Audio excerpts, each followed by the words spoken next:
तो आखिरकार ये बड़ी खबर सामने निकल कर आ रही है कि कन्नौज से आखिरकार सपा प्रमुख अखिलेश यादव अब चुनावी समर में उतर गए हैं। कल नामांकन ये दाखिल करेंगे अपना, और ये कहना है राम गोपाल यादव का सामने निकल कर बात सामने आई है।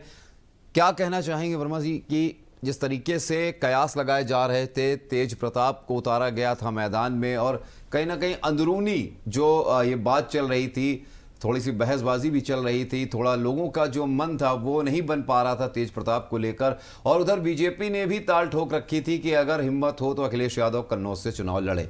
आखिरकार जो सस्पेंस था वो अब टूट गया है। कन्नौज से अखिलेश यादव मैदान में आ रहे हैं। क्या कुछ होने वाला, किस नजरिए से देख रहे हैं इस चीज को, अब क्या परिणाम हो सकता है, अब क्या स्थिति बदलेगी?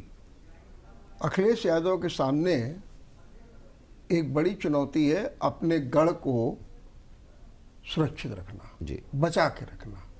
कन्नौज भी सपा का गढ़ है, लेकिन पिछली बार इनकी पत्नी डिम्पल यादव चुनाव हार गई थी। कन्नौज के जो सपाई है या जो उनके गढ़ के लोग हैं वो सब चाहते हैं कि नहीं, हमारा ये गढ़ बना रहे। और ये बात भी सही है कि मायावती ने इसको जिला बनाया, उनको कभी लाभ नहीं मिला, लेकिन सपा का गढ़ बन गया। बिल्कुल।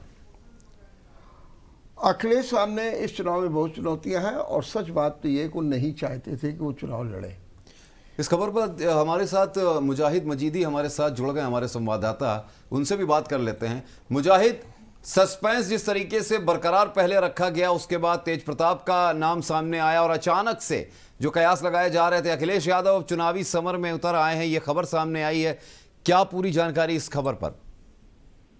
जी अनुराग जी, बता दें कि जिस तरह से राम गोपाल यादव का बयान सामने आता है कि अखिलेश यादव कन्नौज से ही चुनाव लड़ेंगे, कहीं ना कहीं जो सस्पेंस था वो पूरी तरह से टूट गया है। अब उनके जो कार्यकर्ता हैं उतनी उत्साह के साथ में एक बार फिर से मैदान में उतरने के लिए तैयार हैं। जिस तरह से तेज प्रताप का नाम सामने आया था, कुछ कार्यकर्ता मायूस हो गए थे क्योंकि तेज प्रताप यादव कन्नौज में कोई माने नहीं रखते थे। उनके कार्यकर्ताओं के जो उत्साह थी वो अखिलेश यादव के नाम पर ही थी। वो चाहते हैं कि अखिलेश यादव कन्नौज से ही चुनाव लड़े, क्योंकि अखिलेश यादव कन्नौज का गढ़, उनके जो समाजवादी का गढ़ रहा है, उसको अखिलेश यादव भी दोबारा से बना सकते हैं, क्योंकि एक कन्नौज वीआईपी सीट रही। यहाँ से अखिलेश यादव चुनाव लड़े थे, उनकी पत्नी डिम्पल यादव एक बार यहाँ से निर्विरोध चुनी गई थी। उसके बाद में 19 में उनको हार का सामना देखना पड़ा था। जिस तरह से अभी तक प्रत्याशियों की बात चल रही थी कि सपा से प्रत्याशी कौन उतरेगा, कई नाम सामने आए थे, लेकिन आखिरकार तेज प्रताप का नाम फाइनल लिस्ट में आता है। कहीं ना कहीं फिर भी सस्पेंस बना रहता है, कार्यकर्ताओं में उतनी उत्साह नहीं रहती थी। कहीं ना कहीं जब राम गोपाल यादव का एक बयान सामने आता है कि उन्होंने कहा है कि अखिलेश यादव भी कन्नौज से चुनाव लड़ेंगे, इसके बाद एक लेटर भी जारी होता है जो कि फिलहाल में फर्जी बताया गया था, लेकिन कहीं ना कहीं इस बयान के बाद में आज फिर एक कार्यकर्ताओं के अंदर एक उत्साह का माहौल जो है वो देखने को मिल रहा है। कार्यकर्ता उत्साहित है कि उनके लीडर, उनके मुखिया अखिलेश यादव कन्नौज से चुनाव लड़ेंगे, तो कन्नौज का चुनाव पूरी तरह से बहुत ही रोमांचक होने वाला है। वहीं दूसरी तरफ पाठक, सुब्रत पाठक भी लगातार बयानबाजी कर रहे थे। उनका कहना था कि वो चाहते हैं कि कन्नौज से अखिलेश यादव चुनाव लड़ें, ताकि और भी कोई प्रत्याशी अगर उनके सामने चुनाव लड़ता है तो उसकी जमानत जब्त हो जाएगी, क्योंकि कन्नौज के लोग अलग माटी के बने हुए। सुब्रत पाठक का बयान है कि कन्नौज के लोग अलग माटी के बने हुए हैं। वो जो दूसरा कोई प्रत्याशी अगर आएगा तो उसकी जमानत भी जब्त कर दी। अखिलेश यादव उनके लेवल के, अगर अखिलेश यादव चुनाव लड़ते हैं तो चुनाव में काफी मजा आने वाला है, क्योंकि जिस तरह से उन्होंने उनकी बीबी को, डिम्पल यादव को 2019 के चुनाव में शिकस्त दी थी, 2019 के चुनाव में हराया था, वैसे ही 24 में अखिलेश यादव को सुब्रत पाठक का कहना कि सुब्रत यहाँ से हराएगी जनता, क्योंकि अब पूरी तरह से मोदीमय हो चुकी है जनता, मोदी के साथ नहीं। ताकि जो कन्नौज के पूरे भारत में जिस तरह से मोदी ने विकास की गंगा बहाई, विकास का काम किया, जनता अब उस विकास पर काम वोट देने के तैयार है। जी बिल्कुल मुजाहिद, कहीं ना कहीं अब जो ये चुनावी समर है कन्नौज का, वो कहीं ना कहीं मुजाहिद जो चुनावी समर है, अब वो जंग जो है वो अब दिलचस्प हो गई है अखिलेश यादव के मैदान में आने के बाद। अब देखना होगा कि क्या चुनावी समीकरण बनते हैं। फिलहाल इस खबर पर जानकारी देने के लिए आपका बहुत बहुत शुक्रिया मुजाहिद।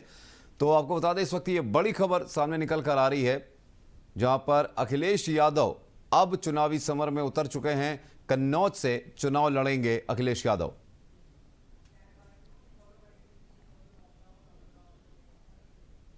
तो चलिए अब रुक करते हैं चुनावी चार में अपनी पहली बड़ी खबर की ओर, जहां भारत में अमीरों गरीबों के बीच की खाई को लेकर अक्सर चर्चा होती रहती है और राजनीतिक पार्टियां इस मुद्दे पर अपनी विचारधारा के मुताबिक बयान देती रहती हैं। बीजेपी राष्ट्रीय कांग्रेस देश की सत्ताधारी भारतीय जनता पार्टी के अमीरों के हित वाली पार्टी होने का आरोप लगातार कांग्रेस पर लगाती रही है। अब इसी मुद्दे पर पार्टी के बड़े नेता ने बड़ा बयान दे दिया है। इंडियन ओवरसीज कांग्रेस के अध्यक्ष सैम पित्रोदा ने भारत में अमीरों की दौलत को लेकर एक ऐसा बयान दिया जो चर्चा का विषय बन गया। इंडियन ओवरसीज कांग्रेस के अध्यक्ष सैम पित्रोदा ने अमेरिका के शिकागो में कहा है कि अमेरिका में विरासत कर लगता है। अगर किसी के पास $100 मिलियन की संपत्ति है और जब वो मर जाता है तो वो केवल 45% अपने बच्चों को ट्रांसफर कर सकता है, 55% सरकार द्वारा हड़प लिया जाता है। ये एक दिलचस्प कानून है। ये कहता है कि आपने अपनी पीढ़ी में संपत्ति बनाई और अब आप जा रहे हैं, आपको अपनी संपत्ति जनता के लिए छोड़नी चाहिए, पूरी नहीं आधी। ये जो निष्पक्ष कानून है मुझे अच्छा लगता है। पित्रोदा का बयान सामने आने के बाद भाजपा हमलावर हो गई थी। इसके बाद कांग्रेस नेता जयराम रमेश को एक्स पर बयान साझा कर बयान पर सफाई देनी पड़ी। जयराम ने लिखा कि पित्रोदा के बयान उनके निजी हैं और कांग्रेस की स्थिति को नहीं दर्शाता है। तो डॉक्टर साहब, जिस तरीके से बयान दर बयान चुनावों में सामने आते जा रहे हैं, कई बयान ऐसे सामने आ रहे हैं जिस पर माहौल गरमाया जा रहा है, सियासी माहौल। सैम पित्रोदा का ये जो बयान सामने आया, इसके भी कई मायने निकाले जा रहे हैं, क्योंकि बीते दिनों हैदराबाद में भी राहुल गांधी ने एक ऐसा ही बयान, उन्होंने भी कुछ मिलता जुलता दिया था कि जब हमारी सरकार बनेगी हम लोगों की संपत्ति पर सर्वे कराएंगे। क्या लगता है कि इस चुनावी समर में ये मुद्दा बहुत बड़ा बन सकता है? क्या ये कांग्रेस के लिए एक थोड़ी परेशानी का सबब बन सकता है? देखिए, जो संपत्ति की सर्वे की बात राहुल गांधी ने की, वो तो उनके घोषणा पत्र में है जी। उनका कहना है कि हमारे देश में बड़ी असमानता है, तो हम चाहते हैं कि सबको बराबरी रहे, तो हम एक सर्वे कराएंगे और देखें किसके पास कितना पैसा है, ये उन्होंने कहा। इसी बात को लेकर के बीजेपी तैयार हो गई और बीजेपी ने कहा आप सर्वे होगा, आपका पैसा छीन लिया जाएगा। वो और थोड़ा आगे बढ़ गई, उन्होंने कहा पैसा छीन लिया जाएगा, वो पैसा कहाँ जाएगा? तो उन्होंने कहा वो पैसा चला जाएगा मुसलमानों के पास, क्योंकि 2006 मनमोहन ने कहा था कि जो संपत्ति होती है उसे पहला अधिकार जो है वो अल्पसंख्यक विशेषकर मुसलमानों का होता है। तो इन्होंने ये बयान शुरू कर दिया और कहा कि अब आप लोग सजग हो जाइए, अब आपकी संपत्ति पर पंजे का हाथ पड़ेगा, आपकी संपत्ति अपनी।